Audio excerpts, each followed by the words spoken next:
Modern reproductive technique. त्यातला next concept कुठला बघायचा बेटा आपल्याला? Sperm bank. त्यालाच आपण काय म्हणतो बेटा? Semen. It is similar to blood bank. हे कशासारखं असणार आहे बेटा? ब्लड बँकचं सिमिलर. ब्लड बँक मध्ये काय करतो बेटा? पर्सन काय करत असतात? ब्लड डोनेट करत असतात. ते ब्लड काय करतात? स्टोअर करतात. ब्लड बँक मध्ये काय होत असतं? स्टोअर. मग जो काही पर्सनला गरज असेल, ऍक्सिडेंट झाला असेल, ऑपरेशन झालं असेल, त्यावेळेस ते काय करतात? ब्लड बँक मधून काय घेतात? ते ब्लड घेतात. सेम कन्सेप्ट कुठं असेल बेटा? ह्या स्पर्म बँक. मग जो काही डिझायर पर्सन असणार आहे, तो डिझायर पर्सन कडनं काय केले जातात बेटा? स्पर्म इजॅक्युलेट केले जातात, कलेक्ट केले जातात. कधी? त्याच्या फिजिकल अँड मेडिकल चेकअप न. त्याचं फिजिकल मेडिकल चेकअप करतात, त्याच्याकडनं स्पर्म इजॅक्युलेट करतात आणि ते स्टोअर करतात. मग स्टोअर केल्यानंतर काय करायचं मॅडम? तर जे नीडफुल कपल आहे, नीडफुल कपल म्हणजे काय? ज्या कपलला बेबी होत नाही. मग बेबी न होण्याचं जर रिझन असेल, लेस स्पर्म काउंट, ऍबनॉर्मल स्पर्म असेल, तर असे पर्सन काय करतात बेटा? त्या स्पर्म बँक मधनं काय घेतात? स्पर्म कलेक्ट करतात. IVF द्वारे काय करतात? त्याचं फर्टिलायझेशन करतात. फर्टिलायझेशन झाल्यावर एम्ब्रिओ तयार झाल्यावर तो एम्ब्रिओ त्या वुमनच्या म्हणजे त्याच्या काय म्हणू शकतो आपण, त्याच्या हजबंड जो आहे तिच्या एका वाईफच्या ह्याच्यामध्ये युटरस मध्ये काय करणार आहे बेटा? इम्प्लांट करणार आहे. सो ही जी टेक्निक आहे त्या टेक्निकला काय म्हणायचं आहे? स्पर्म बँक किंवा सीमेन. कळतंय? सो काय बनलेलं आहे बघा? Semen ejaculated by desire person. Desire person कडनं सीमेन घेतात. कलेक्ट कधी? फिजिकल आणि मेडिकल चेकअप. स्टोअर करतात कुठं? स्पर्म बँक मध्ये. कोण करणार आहे बेटा? नीडफुल कपल, ज्याच्यामध्ये वुमन्स मध्ये काय प्रॉब्लेम नाही. मग त्या वुमनचं काय कलेक्ट करतील? उसाईट, एग कलेक्ट करतील. तो IVF टेक्निकद्वारे स्पर्म बँक मधलं घेतलेल्या स्पर्म सोबत फ्यूज करतील आणि त्यानंतर तो त्या सेम वुमन मध्ये काय करतील बेटा? इम्प्लांट करतील. आणि ही जी न्यू टेक्निक आहे त्या टेक्निकला काय म्हणतो? Sperm bank. आणि ह्यामध्ये स्ट्रिक्टली काय करतात बेटा? सिक्रेट ठेवतात. मुलाचं नाव सिक्रेट ठेवतात, जो स्पर्म डोनेट केले. जसं ब्लड बँक, आपण ब्लड दिल्यावर तिथं ब्लडवर काय नाव लिहिलेलं असतं का बेटा? हे ह्याचं आहे, त्याचं आहे. फक्त ब्लड ग्रुप असतो का नाही? ABO वॉटेवर काय असेल. सेम तसंच स्पर्म बँक मध्ये स्पर्म डोनेट केलेल्याचं नाव नसतं as per law. Next last concept आहे बेटा टॉपिकचा, that is twins. Next concept कुठला आहे बेटा? ट्विन्स. ट्विन्स म्हणजे माहिती आहे तुम्हाला? जुळवा. ठीक आहे. मग ट्विन्स कधी होतात बेटा? जर लेडीज एक आहे, समजून घ्यायचं, लेडीज एक, युटेरस एक, पण त्या लेडीजच्या युटेरसमध्ये सेम टाइमला, सेम टाइम महत्वाचा आहे बेटा, सेम टाइमला 2 एम्ब्रिओ ग्रो होत असेल आणि ते 2 एम्ब्रिओ ग्रोन होऊन ऑफस्प्रिंग तयार झालं, बेबी तयार झालं आणि डिलिव्हर सुद्धा सेम टाइमला होत असेल, तर त्याला ट्विन्स म्हणायचं. डेफिनेशन लिहिताना नीट विचार करून लिहायचंय. जर आपण असं लिहिलं सेम युटेरस मध्ये बेबी ग्रो होणार आहेत, मग सेम युटेरस मध्ये बेबी डिफरंट टाइमला सुद्धा होऊ शकतं ना. आपण बहीण आहे, भाऊ आहेत, आपले भाऊ बहीण आहेत, मग मम्मीचं युटेरस सेमच असणार आहे ना. पण इथं टाइम सुद्धा काय पाहिजे बेटा? सेम. सो डेफिनेशन लिहिताना विचार करून लिहायचा आहे, 2 एम्ब्रिओ डेव्हलप सायमल्टेनियसली. म्हणजे दोन्ही एम्ब्रिओ कसे ग्रो व्हायला? सेम टाइमला ग्रो व्हायला. कुठं? सेम युटेरस मध्ये. ठीक आहे. युटेरस सेम आहे, 2 एम्ब्रिओ सुद्धा ग्रो कसे व्हालेत? सेम सायमल्टेनियसली ग्रो झालेत. आणि त्यानंतर काय डिलिव्हर झालेत बेटा? 2 ऑफस्प्रिंग. ते सुद्धा कशी डिलिव्हर झालेत? सायमल. असं कसं होतं मॅडम? 1-2 मिनिटाचा फरक असू शकतो. ओके, व्हॉट एव्हर जो काय टाइम गॅप असेल तो असू शकतो, पण असं होणार नाही या महिन्यात एक झालं पुढच्या महिन्यात एक झालं, असं होणार नाही ना. सो सायमल्टेनियसली होईल. जे काही 5-10 मिनिटाचा व्हॉट एव्हर गॅप असेल तो, त्याला काय म्हणायचं आहे? Twins. 2 embryo develop simultaneously in a same uterus, okay, and then develop into 2 offspring and which deliver simultaneously. त्याला आपण काय म्हणायचं आहे? ट्विन्स. मग हे ट्विन्स कसे तयार होतात? त्या हिशोबाने 2 टाईप आहेत बेटा, मोनोझायगोटिक ट्विन्स अँड डायझायगोटिक ट्विन्स. आता तुमच्या बघण्यामध्ये ट्विन्स बघण्यात आले असेल बेटा, असे ट्विन्स असतात जे एक्झॅक्टली सिमिलर दिसतात. मग ते 2 मे बी मुलीच असतील, 2 मुलंच असतील, किंवा कधी कधी असे ट्विन्स असतात की जे नावाला ट्विन्स आहेत पण त्यांच्यामध्ये काय सिमिलॅरिटी नाहीये, असे सुद्धा असू शकतात. ठीक आहे. So twins depending upon how they grow, 2 type आहेत. कुठले कुठले? मोनोझायगोटिक अँड डायझायगोटिक. आता नावातच आहे मोनो. मोनो म्हणजे काय बेटा? सिंगल. झायगोट म्हणजे एका झायगोट पासून ते तयार झाले असतील. डाय म्हणजे 2. म्हणजे इथे किती झायगोट आहेत बेटा? 2. नावातच आहे. सो पहिला बघूया बेटा मोनोझायगोटिक. मोनोझायगोटिक म्हणजे काय बेटा? आपल्याला माहिती आहे काय? एग कसं तयार होतं? फर्टिलायझेशन होणार. एगला कोण फर्टिलाइज करेल? स्पर्म. स्पर्म फर्टिलाइज केल्यावर तिथं काय तयार होतं म्हणलं होतं आपण बेटा? झायगोट. आणि त्यानंतर काय म्हणलं बेटा? हा झायगोट डिवाइड होतो म्हणलो आपण. कसं डिवाइड होतं मग सांगितलंय? मायटोसिस. आणि मायटोसिसने डिवाइड होऊन तिथं ग्रुप ऑफ सेल तयार होतं. बरं आहे ना? त्या ग्रुप ऑफ सेलला काय नाव दिलं आपण बेटा? एम्ब्रियोन. त्या ग्रुप ऑफ सेलला काय नाव दिलं बेटा? एम्ब्रियो. आणि त्या एम्ब्रियोचं बेबी तयार होतं. ही प्रोसेस आपल्याला माहित होती. पण समजा नॅचरली ही प्रोसेस जर फास्ट झाली, कसली बेटा? झायगोट डिवाइड होण्याची. आणि झायगोट डिवाइड होताना ते समजा 2 ग्रुप मध्ये डिवाइड झाले. झायगोट किती आहे? एकच आहे. पण डिवाइड होताना किती मध्ये डिवाइड झाले? त्यांनी ग्रुप बंच ऑफ सेल किती तयार केले? 2 केले. आणि ही जर प्रोसेस विदिन 8 डेज झाली, कधी बेटा? किती पाहिजे time? Within 8 days. Within 8 days मध्ये झायगोट डिवाइड झाला आणि झायगोट डिवाइड होऊन 2 ग्रुपमध्ये डिवाइड झाला. आपण बघितले एम्ब्रियोच्या सेल कशा आहेत म्हणलो आपण बेटा? Stem cell. Group of cell आहे. त्या प्रत्येक सेलपासून प्रत्येक ऑर्गन तयार होण्याची कॅपॅबिलिटी असते का? सो तो झायगोट जर 2 ग्रुपमध्ये डिवाइड झाला म्हणजे 2 एम्ब्रियो तयार होणार, म्हणजे 2 बेबी तयार होणार. आणि ही प्रोसेस कधी व्हायला पाहिजे बेटा? Within 8 days. ठीक आहे. आणि अशी प्रोसेस झाली तर ते जे ट्विन्स असतात त्याला कुठले टाईप म्हणायचे बेटा? मोनोझायगोट. मोनोझायगोटिक ट्विन्स मध्ये झायगोट हा विदिन 8 डेज मध्ये मायटोटिकली डिवाइड होईल. किती ग्रुपमध्ये? 2 ग्रुप. आणि 2 ग्रुपमध्ये डिवाइड होऊन तिथे एम्ब्रियो किती तयार होतील बेटा? 2. त्या ट्विन्सला काय म्हणायचं? मोनोझायगोटिक ट्विन्स. आणि अशा ट्विन्स जेनेटिकली एक्झॅक्टली सिमिलर असतात, म्हणजे दिसायला सेम असतात. पिक्चरमध्ये बघितलं असेल, जुडवा पिक्चर सलमानचं, दोन्ही same, Seeta Geeta same, Ram Shyam similar असतात का नाही? That type. त्याला म्हणायचं मोनोझायगोटिक ट्विन्स. आणि अशामध्ये जेंडर सुद्धा सेम असतात, म्हणजे दोन्ही मुलीच, दोन्ही मुलंच. कळतंय? मग तुम्हाला एमसीक्यूला क्वेश्चन पडतो बेटा. Ram and Shyam are the twins in your class are of dash type. मग काय लक्षात ठेवायचं बेटा? दोघांची नावं मुलांचीच असेल तर मोन, दोन्ही मुलींचीच नावं असेल तरी सुद्धा मोन. एक मुलगा आणि एक मुलीची नाव असेल तर काय म्हणायचं बेटा? डायस. लक्षात येते? दोन्ही मुलं किंवा दोन्ही मुली असतील तर त्याची पॉसिबिलिटी कुठली असते बेटा? मोनोझायगोटिक. ठीक आहे. सो 2 ग्रुप तयार होतील, 2 एम्ब्रियो तयार होतील, त्याला म्हणतो आपण मोनोझायगोटिक.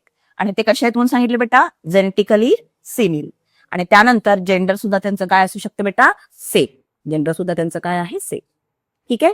ही प्रोसेस होण्यासाठी काय सांगितलं बेटा? किती डेज म्हणले मी? 8 डेज. कधी कधी समजा 8 डेजच्या वर गेले, 9 डेज लागले, तर कधी कधी ते ट्विन्स जन्मताना काय होणार आहेत बेटा? त्यांचे बॉडी पार्ट्स काही जॉईंट्स असतात. तुम्ही युट्यूबवर वगैरे बघितलं असेल, काही जे असतात तरी मग त्यांचे काय असतात? 2 ट्विन्स तर आहेत पण त्यांचे अशी काही पार्ट्स काय असतात बेटा?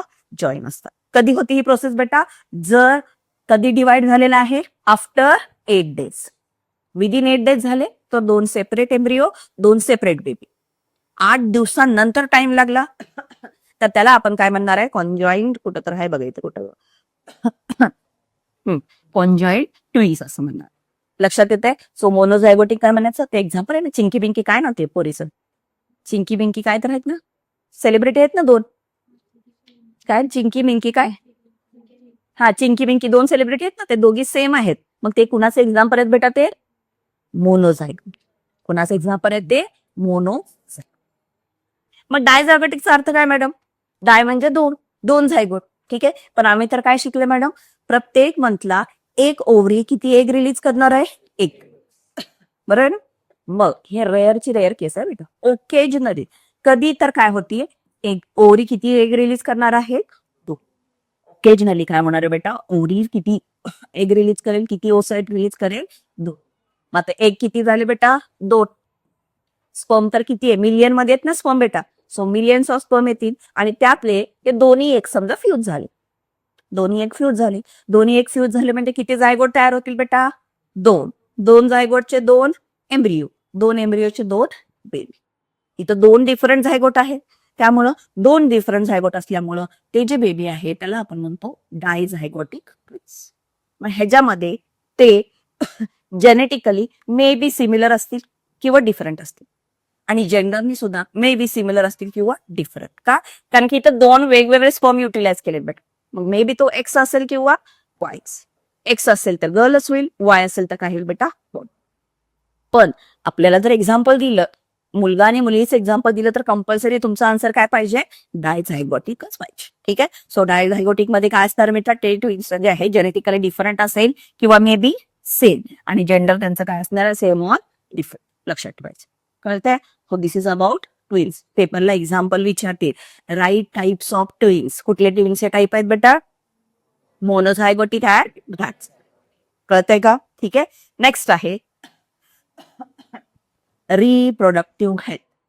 हेल्थ माहिती आपल्याला, हेल्थ कशाला म्हणतो आपण बेटा, फिजिकली, मेंटली अँड सोशल. आपण हेल्दी कधी असणार, फिजिकली नीट असेल, मेंटली हिट असेल आणि सोशली फिट असेल, तर आपण काय असणार आहे बेटा, हेल्थ.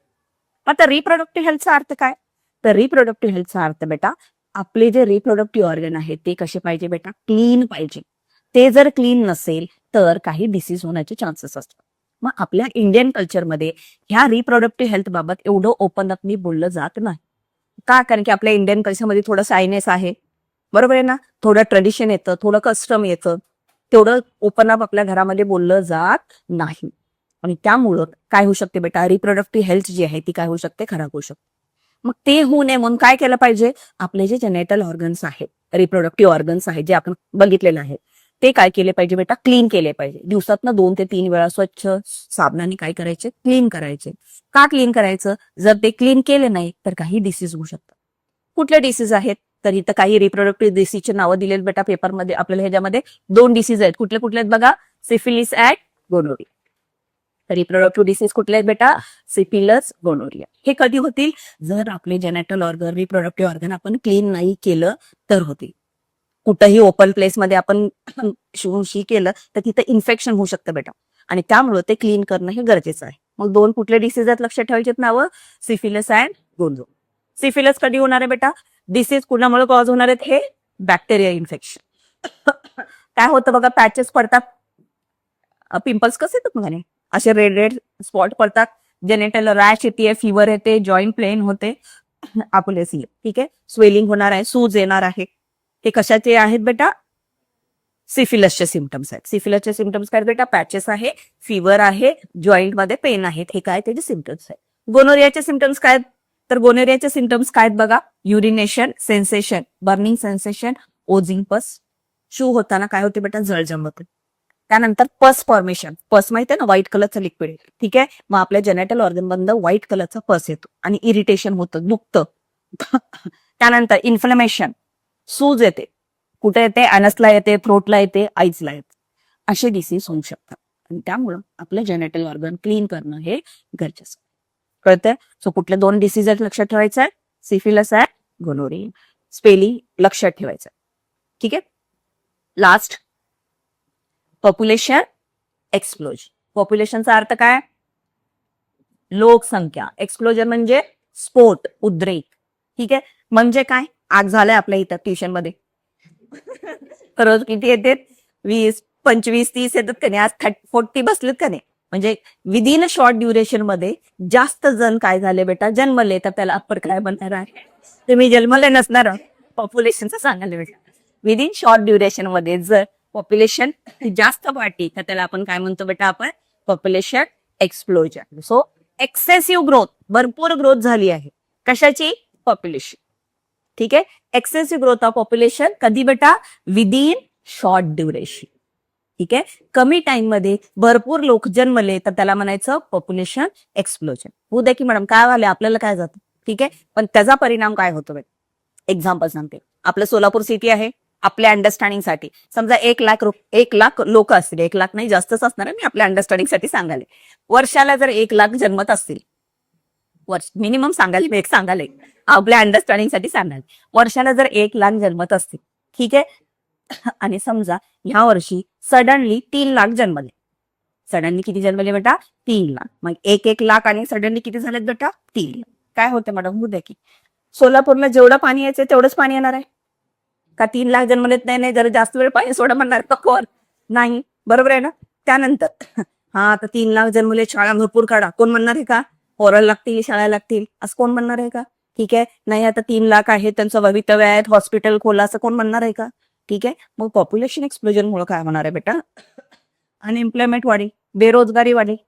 ठीक आहे. त्यानंतर नॅचरल रिसोर्सेसवर स्ट्रेस येईल. पेट्रोल तेवढंच असणार आहे. पाणी जेवढं आहे तेवढंच असणार आहे. झाडं जेवढे आहेत तेवढे असणार नाहीत, कमी होणार आहेत. कारण की त्यांना राहायला जागा पाहिजे, मग झाडं कट करणार. ठीक आहे. त्यानंतर समजा आपल्या अंडरस्टँडिंगसाठी एक घर आहे, एक फॅमिली आहे, त्यांच्या घरामध्ये 6 लोक आहेत आणि त्यांची महिन्याला इन्कम आहे 10,000. 6 लोक आहेत, 10,000 त्यांचं ठीकठाक भागत होतं. पण समजा त्यांच्यामध्ये 3 जन्मले, त्यांच्यामध्ये 3 वाढले, किती झाले आता? 9 झाले ना. आणि इन्कम काय वाढणार आहे का? छोटं पोरगं वाढल्यामुळे 10,000 ते 10,000 झाले ना. मग लोड येईल का नाही? लोड झाल्यावर त्यांना काय घ्यायला लागेल? लोन घ्यावं लागेल. मग असे प्रॉब्लेम्स येतात. सो कुठले प्रॉब्लेम्स येतील बघा, विचारतील तुम्हाला पेपरला. अनएम्प्लॉयमेंट, बेरोजगारी, decreasing per capita income, increasing loan, stress on natural resources, हे सगळे प्रॉब्लेम्स फेस करायला लागतील. सो 2 प्रॉब्लेम लक्षात ठेवायचे. काय? अनएम्प्लॉयमेंट लक्षात येईल, स्ट्रेस ऑन नॅचरल रिसोर्सेस लक्षात येतील. सोपे. मग असं होऊ नये म्हणून काय करायचंय? तर पॉप्युलेशन इन्क्रीज होऊ नये म्हणून काय करायचं बेटा? फॅमिली प्लॅनिंग नाव ऐकलं असेल ना तुम्ही.